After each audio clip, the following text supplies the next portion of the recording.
What's up, everybody? Liam O'Reilly, Vermont Economic Realtor. Hope you're doing well.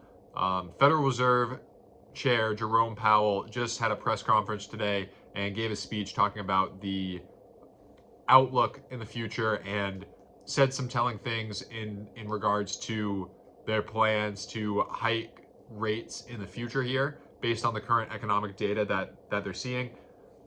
Long story short, it looks like we're in store for rate hikes to start slowing. They have been hiking at a 0.75 basis point rate for pretty much all of 2022. It seems like in December here, they're going to hike at a 0.5 basis point rate or maybe even a 0.25 based on what Jerome Powell was saying.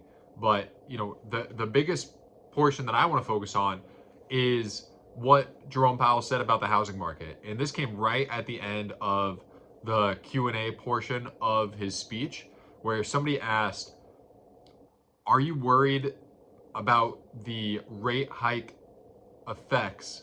Are you worried that the rate hike effects are going to negatively affect supply in the housing market?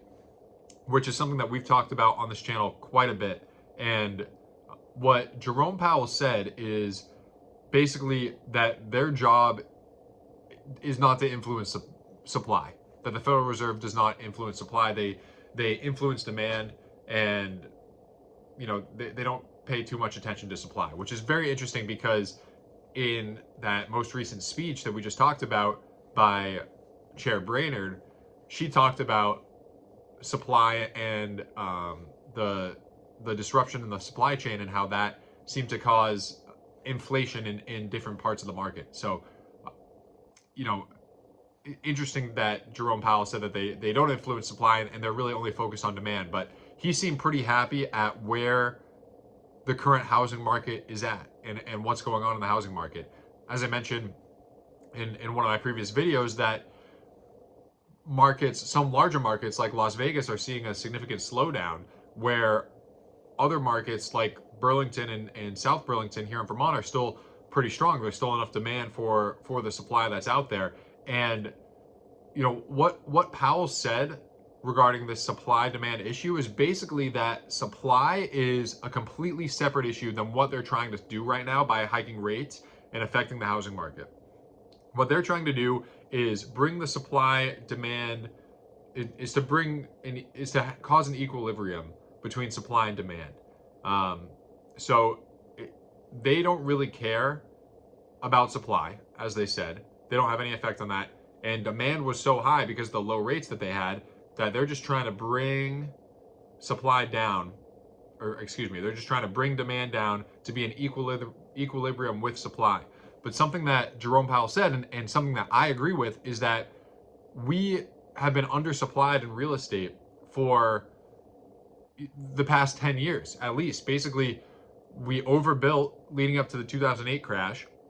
Then nobody was building through 2012, and slowly, from 2012 on, builders have started to come back and had more confidence in the market, started to build more homes. But we essentially, before COVID, we're just getting to the levels that we need to get to bring enough supply to the market to satisfy the high demand that was there. And now, with demand being crushed, supply is still low, still under what it needs to be.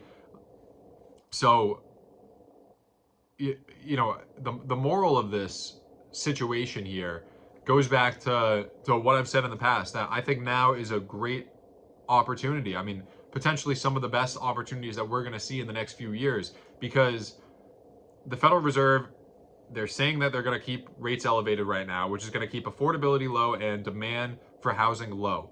But there's a lot of uncertainty with the market. There's a lot of uncertainty with the yield curves.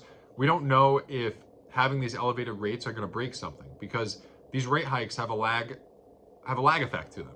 So the hikes that they did 6 months to a year ago are just now affecting the economy. And you look at the most recent jobs report, where we added, like 70,000 less jobs than we were expecting, than we were predicting. That's a result of the rate hikes that the Federal Reserve did 6 months to a year ago. So in 6 months to a year from now, these rate hikes might prove to be too high. And I think it's more likely that we're going to see the Federal Reserve pivot in that 6 month to a year period from now, where rates are going to come back down. And like Chair Powell said, like we've been talking about on this video or on this channel, supply doesn't have a chance to catch up to where that future demand will be, because demand is being crushed right now. There's not much new supply, there's not much new construction coming to the market. And once the Fed does pivot, even if it's in 2 years, which I think is unlikely personally, based on everything that seems to be going on, but even if it is in 2 years, there's still not going to be the supply needed to satisfy the demand that will be there when rates are lowered and essentially new money is brought into the system. Because you can think about it this way: if somebody who was qualified for a $600,000 mortgage at a 3% interest rate, now at a 7% interest rate, which rates have come down a little bit, but at a 7% interest rate, that person can only qualify for a $380,000 mortgage.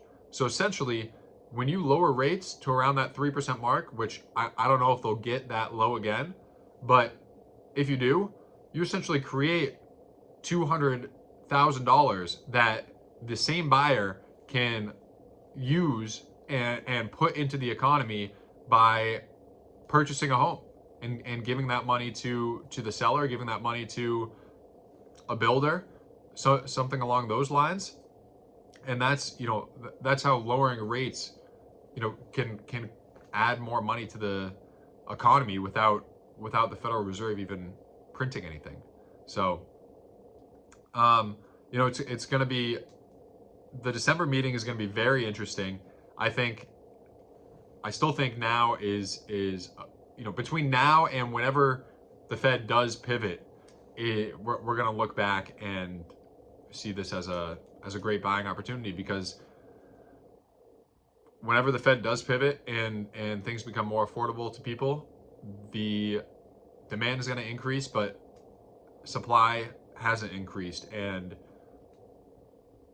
it is not going to be there. It's not going to be there for years out until builders can catch up, when they have confidence that the buyer at the end, when they finish construction, will be there, or until zoning changes, like we talked about recently in Burlington, and people can build more affordable housing, diluting supply in the market. But right now, in the foreseeable future, it seems like this is probably the best buying opportunity, where demand is low, and even though supply is low, I mean, maybe in the spring things will get better when supply starts to increase and demand stays flat. But it really all depends on what the Fed's situation is and how long it takes before they pivot and make housing more affordable for everyone. So, Liam O'Reilly, Vermont economic realtor. Let me know what you guys think. Leave a comment, or feel free to reach out to me privately. Would love to know your opinion on this.